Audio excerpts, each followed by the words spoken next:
Myself Peddaboina Kumar, GK and current affairs faculty.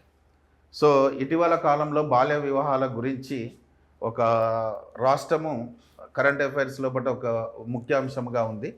బాల్య వివాహాలు అనేటువంటివి బాలల యొక్క భవిష్యత్తును అంధకారం చేస్తున్నాయని, సో బాలికలకు ముందు చిన్న వయసులో వివాహాలు చేయడం వల్ల వారి యొక్క శారీరక మానసిక స్థితిలో అనేకమైనటువంటి మార్పులు చోటు చేసుకుంటాయని, ఆ ప్రభావం సమాజం మీద పడుతుందనేటువంటి ఉద్దేశం చేత సో బాల్య వివాహాలను తగ్గించాలని ఒక రాష్ట్రము నిర్ణయం తీసుకుంది. దానితో ఇటీవల కాలంలో మహారాష్ట్ర ప్రభుత్వం అనేటువంటిది ఒక రికార్డులో ఉంది.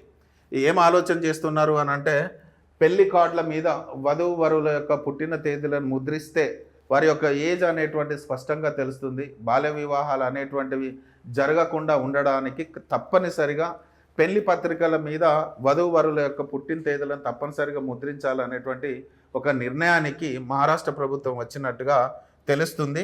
అయితే గతంలోనే భారతదేశంలో మొట్టమొదటిసారిగా ఇలాంటి వ్యవస్థను అంటే బాల్య వివాహాలను నివారించడానికి చర్యలు చేపట్టినటువంటి రాష్ట్రాల్లో ముఖ్యంగా మొట్టమొదటి స్థానాన్ని రాజస్థాన్ అనేటువంటిది గతంలోనే ఇలాంటి నిర్ణయాన్ని తీసుకుంది.